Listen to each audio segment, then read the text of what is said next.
బ్రహ్మశ్రీ పితామహ పత్రిజీ గారికి నా ఆత్మ ప్రణామాలు. మనందరి గురువు గారైన వంశీ సార్‌కి నా ఆత్మ ప్రణామాలు. ఈ జ్ఞానాన్ని అందించిన రాఘవయ్య సార్‌కి నా ఆత్మ ప్రణామం. ఈరోజు మనం పరంలో ఏ ఏ లోకాలుంటాయో తెలుసుకుందాం మాస్టర్స్. సహజంగా మరణించిన వాడిని తీసుకువెళ్ళడానికి వచ్చిన సహాయకులు ఎన్ని చెప్పినా వీడు రానని అంటాడు. ముందు క్లాస్‌లో నేర్చుకున్నాం కదా మాస్టర్స్! అదే చెప్తున్నాను. అప్పుడు తీసుకువెళ్ళడానికి వచ్చిన సహాయకులు ఏమంటారంటే, ఆఖరిగా చెప్తున్నావు వస్తావా? రావా? అని అడుగుతారు. ఎంత చెప్పినా వినకపోతే ఆ సహాయకులు వెళ్ళిపోతారు. వాడిని తీసుకువెళ్ళడానికి తెరుచుకున్న ఆత్మద్వారాలు గూడా మూసుకుపోతాయి. అప్పుడు వాడు ప్రేతాత్మగా అంటే దయ్యమైపోతాడు. అలా దయ్యమైన వాడు ఏమీ చెయ్యలేడు. అటు ఇటు తిరుగుతూ ఎవ్వరు పట్టించుకోరు. ఆ పిల్లలు పక్కనే మంచం మీద పడుకుంటాడు. వాళ్ళకి ఏమీ తెలీదు. ఆ గదిలో ఉంటాడు. 24 గంటలు ఏం చేస్తాడు? భార్య దగ్గరికి వెళతాడు. అక్కడే ఉంటాడు. తాను సంపాదించిన ఆస్తుల దగ్గరికి వెళ్తాడు. అక్కడ ఉంటాడు. అలా ఎంతో సమయాన్ని వృధా చేసుకుంటాడు. కొంతమంది అలా వందల సంవత్సరాలు ఉండిపోతారు కూడా. వాడికి ఎప్పటికో అర్థమవుతుంది. ఏంటిది అని. ఎవ్వడు పట్టించుకోవట్లేదు. ఎవ్వడు లెక్క చేయట్లేదు. ఎవరి పనుల్లో వారున్నారు. ఇప్పుడు నేనేం చేయాలి? ఎలా ఉండిపోయానే? ఇప్పుడు నా పరిస్థితి ఏమిటి అని పైలోకాలకి ఎలా వెళ్ళాలి? నన్నెవరు తీసుకెళ్తారు? మరి దారేది? ఇక్కడ ఏమీ లేదు. దారి చూపించేవాడు లేడు. తీసుకెళ్ళేవాడు లేడు. అనుకుంటూ అలా ఉండిపోతూ అయోమయంగా ఉంటారు. ఎప్పటికో ఎన్నో వందల సంవత్సరాల తర్వాత ఇక ఇంకా ఇక్కడ ఏం చేస్తాను? ఏముందిక్కడ? ఎవరితోటి? వేటితోటి? ఏ విధమైన సంబంధం లేదు. ఎన్ని సంవత్సరాలు ఉండను. ఆ సహాయకులు అడిగినప్పుడు ఉంటే బాగుండేది. కనీసం ఇప్పుడైనా వెళ్ళిపోవాలి అనే అభిప్రాయం బలంగా కలుగుతుంది. అలా కలిగినప్పుడు పైలోకాల నుంచి ఎవరో ఒకరు వచ్చి వాడికి ఏదో రకమైన సహాయం చేసి తీసుకువెళ్ళడానికి జరుగుతుంది. కానీ అలా వాడు ఎన్నో వందల సంవత్సరాలు నష్టపోతాడు. ఎంతో సమయం వృధా చేసుకుంటాడు. ఇదంతా ఎవరికి జరుగుతుంది? అంటే ధ్యానం చెయ్యని వారికి, కొద్దిగా కూడా జ్ఞానం లేని వాడికి ఇలా జరుగుతుంది. ఎవరైతే ధ్యానం ఎవరైతే ధ్యానం చేస్తారో, జ్ఞానం సంపాదించుకుంటారో, పత్రిగారి పరిచయం పొందుతారో, పత్రిగారి మార్గంలో పయనిస్తూ ఉంటారో, వారు చనిపోయిన తర్వాత జరిగేది తెలుసుకుంటారు. ఏమి జరుగుతుందో, ఏమవుతుందో తెలుసుకుంటారు. మరణించిన తర్వాత సహాయకులు రాగానే వారితో వెళ్ళవలసిన లోకాలకి వెళ్ళిపోతారు. కారణం నేను దేహం కాదు ఆత్మననే విషయం వారికి తెలుస్తుంది.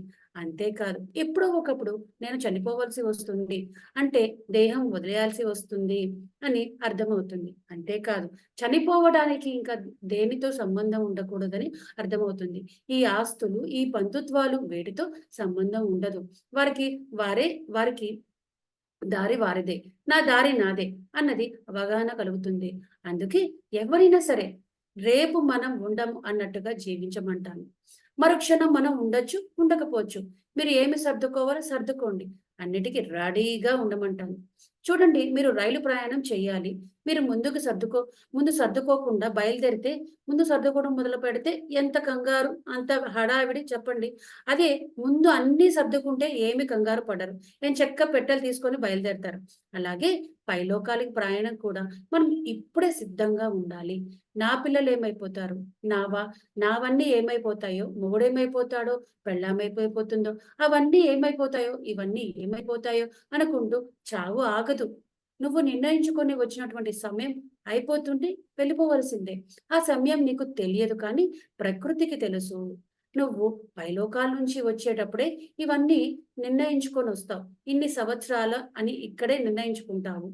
ఈ విషయం ప్రకృతికి తెలుసు. టైం రాగానే ఏదో ఒక కారణం నువ్వు నిష్క్రమించవలసి వస్తుంది.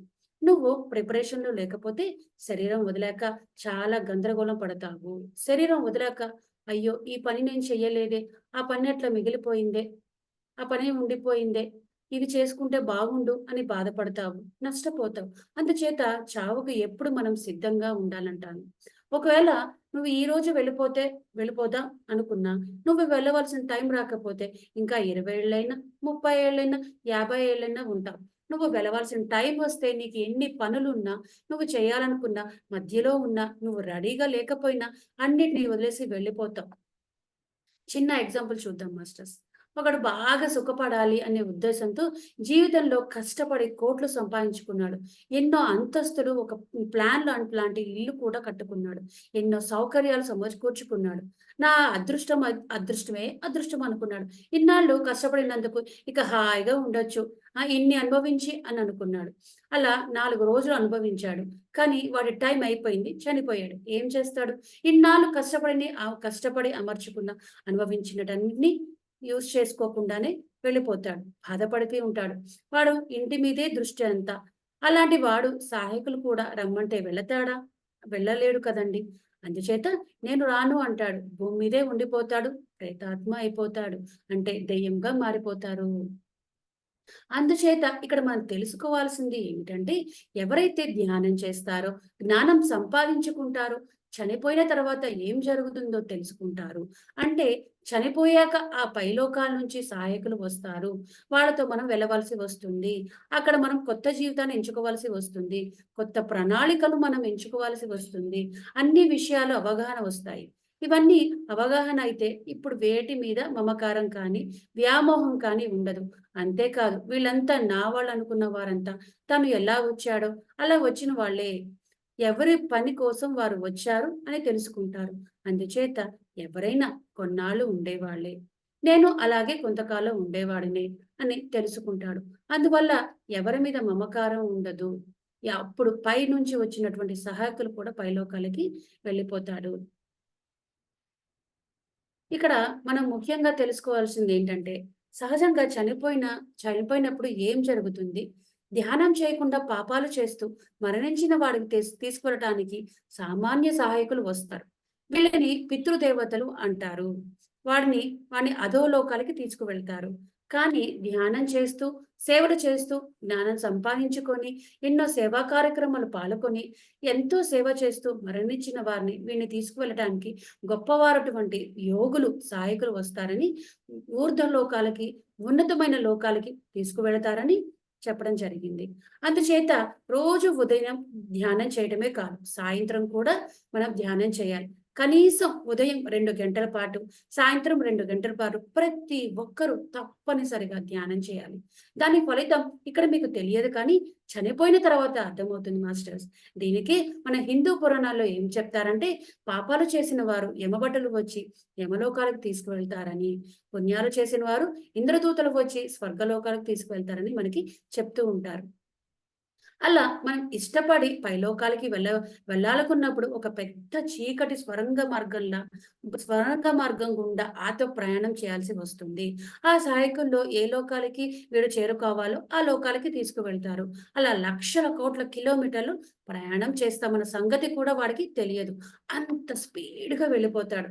ఆ లోకాలు దగ్గరైనప్పుడు దగ్గరకొచ్చిన అన్న దానికి సూచనగా ఆ మార్గం యొక్క ముగింపులో వెలుగు కనిపిస్తుందట మాస్టర్స్. చూడండి, మీరు ట్రైన్‌లో సొరంగ మార్గంలో వెళ్తున్నప్పుడు ట్రైన్ బయటకు వచ్చే సమయంలో వెలుతురు ఎలా కనిపిస్తుందో ఇక్కడ కూడా అంతే. అంటే దాని అర్థం వాడు చేరుకోవాల్సిన లోకం వచ్చిందని లెక్క. ఇక్కడ మరికొన్ని విషయాలు తెలుసుకోవాలి. భూలోకము అంటే భూమి ఒక్కటే కాదు మాస్టర్స్. మన కంటికి కనిపించే లోకాలన్నిటికి భూలోకం అంటారు. అంటే లోకాలు సృష్టిలో కోటానుకోట్లు ఉన్నాయి. సూర్యుడు, చంద్రుడు, నక్షత్రాలు, లక్షల కొద్దీ భూమండలాలు, అలాగే ఎన్నో సూర్యుళ్ళు, హ్మ్. ఎన్నో కనిపించని విశ్వాలు, ఇవన్నీ భూలోకంలో కిందకే వస్తాయి అంటారు. ఆలోచించండి. ఈ భూలోకమే ఇంత పెద్దదైతే, ఇక పైనుండే సూక్ష్మ లోకాలు ఎంత పెద్దవో, ఎన్ని రెట్లుంటాయో ఒక్కసారి ఆలోచించండి. అలా భూలోకం కాకుండా, భూలోకం తర్వాత ఉండే లోకాలు భువర్లోకం అంటారు. భువర్లోకం. ఓకేనా మాస్టర్స్? భువర్లోకం తర్వాత ఉండే లోకం సువర్లోకం. సువర్లోకం అంటే స్వర్గలోకం అంటారు. దానిపైన ఉండే లోకం జనాలోకం అంటారు. దీనిని కారణలోకాలు అంటారు. దీనిపైన మహాలోకం ఉంటుంది. దానిపైనే తపోలోకం ఉంటుంది. దానిపైనే సత్యలోకం ఉంటుంది. పూర్ణాత్మలో ఉండేది, దేవుళ్ళు ఉండేది సత్యలోకంలోనే. అది చాలా గొప్ప లోకం. అలాగే ఒక్కొక్క లోకంలో ఎన్నో భాగాలు ఉంటాయి. సహజంగా పాపాలు చేసేవారు భువర్లోకం చేరుకుంటారు. పుణ్యాలు చేసేవారు సువర్లోకం చేరుకుంటారు. ఎవరైతే నిస్వార్థంగా ఉండి గొప్ప గొప్ప పనులు, సేవలు చేస్తారో వాళ్ళు మహాలోకం చేరుకుంటారు. అలాగే ఎవరైతే కోరికలు, సంకల్పాలు లేకుండా ధ్యానం చేస్తారో, అంటే తపస్సు చేస్తారో వారు తపోలోకం చేరుకుంటారు. అలాగే ఈ భూమి మీద భద్రి గారి బాగా అనుసరించి ఆయన చెప్పిన మార్గంలో పయనించి చాలా తీవ్రమైన సాధన చేసి స్వాధ్యాయనం చేసి, సాంగత్యం చేసి, సత్యాన్ని అనుభవంలోకి తెచ్చుకుంటే సత్యలోకం చేరుకుంటారు. అలా చేరాలంటే మరణించిన తర్వాత జరిగే దాని గురించి ఖచ్చితంగా తెలుసుకోవాలి. దానికి 4 పాయింట్స్ చెప్పుకుందాం మాస్టర్స్. ఏం చేయాలంటే 4 పనులు చేయాలి మనం. అవేంటో చెప్పుకుందాం. ఫస్ట్ వన్, శ్వాస మీద ధ్యాస ఉంచి ధ్యానం చేయాలి. రెండోది, జ్ఞానవంతకమైన పుస్తకాలు చేయాలి. చదవాలి. సారీ, జ్ఞానవంతమైన పుస్తకాలు చదవాలి. మూడోది, జ్ఞానాన్ని బోధించే వారి సాంగత్యం చెయ్యాలి. ఈ జ్ఞానం నాలుగోది, ఈ జ్ఞాన మార్గంలో సేవ చేయాలి. పత్రి గారి మీరు గమనిస్తే ఆయన ఎంతో సేపు నేను దేహం అన్నట్టుగా జీవించారు. నేను ఆత్మ అన్నట్టుగా నా ప్రవర్తన ఉంటుంది. ఆయన ఆత్మకే టాప్ ప్రయారిటీ ఇస్తారు. భోగాలకు ఏమి ప్రయారిటీ ఇవ్వరు. ఉంటే ఏసీలో పడుకుంటారు. లేకపోతే బయట అయినా ఉంటారు. ఆయనకి ఏదైనా ఒకటే. ఎవరైనా సరే సత్యాన్ని అనుభవంలోకి తెచ్చుకొని పూర్ణ జ్ఞానం పొంది అందరికీ జ్ఞానబోధన చేస్తూ ఉంటే సత్యలోకం చేరుకుంటాము. Thank you masters. మనము నెక్స్ట్ ఎపిసోడ్‌లో హ్మ్, పాపాలు చేసేవారు ఏ లోకాలకు వెళ్తారనే టాపిక్ తెలుసుకుందాం. నాకు ఈ అవకాశం ఇచ్చిన మాస్టర్స్ అందరికీ థ్యాంక్ యూ సో మచ్.